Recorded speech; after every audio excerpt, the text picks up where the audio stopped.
শাড়ি নিয়ে এসেছে পুজোর জন্য। এটা ওখানকার সিএম এর বউ পড়েছিল, তো এইটা শুধু মা এনেছে, আর ওখানে সেরকম তো কিছু নেই। এইটা হচ্ছে দিয়েছে ওনারা, সম্মানীয় হিসেবে দেয় না, সেইটা দিয়েছে। দেখেই বুঝতে পারছি ওখানকার শাড়ি এরকম। তো এটা আমরা নিয়ে নিই, এটা ওরা গিফট করেছে। আর এই একটা শাড়ি শুধু ওখান থেকে আনা হয়েছে, ব্যাস আর কিছুই নেওয়া হয়নি। ওখানে তো এইসব কিছু পাওয়াই যায় না, তাই কাঁচা লঙ্কা বেশি করে নেওয়া হয়েছে। এগুলো সমস্ত গিফটগুলো দিয়ে দিই, আর তোমাদের এটা আমি শর্ট ভিডিওতে দিয়ে দিচ্ছি, ঠিক আছে? চলো এগুলো দিয়ে দিই আগে গিয়ে।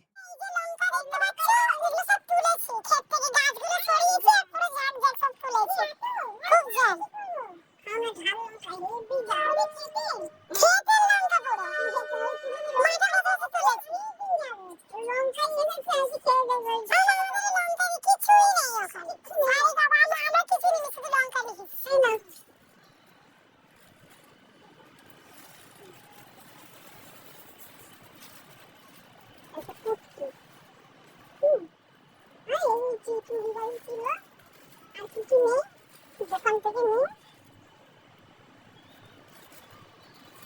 পুরো প্যাকেট থেকে বার করো না।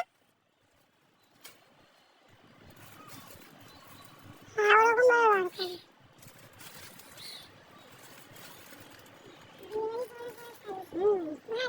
কালারটা ভালো না?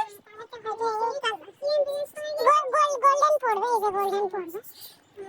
আমার এরকম একটা আছে কাপড়, এই টমেটো কালার না, এর ওইখানে দাও, এই কালারটাই পছন্দ হয়েছে। বাকি সব কিরম বলো তো, ওই ওইখানকার আদিবাসীরা যেরকম পরে, তোমার চুমকি দেওয়া ওই রকম, ওই চড়া হচ্ছে পিছনে এরকম পরে চুমকি দেওয়া পাড়ের মধ্যে শাড়ির মধ্যে। হ্যাঁ, ওই জন্য আমার এইটা একদম ঠিকঠাক রয়েছে। ওই লাল পাড় সাদা শাড়ি, এই পুজোর করে ওই শাড়ি, তার মধ্যে একটু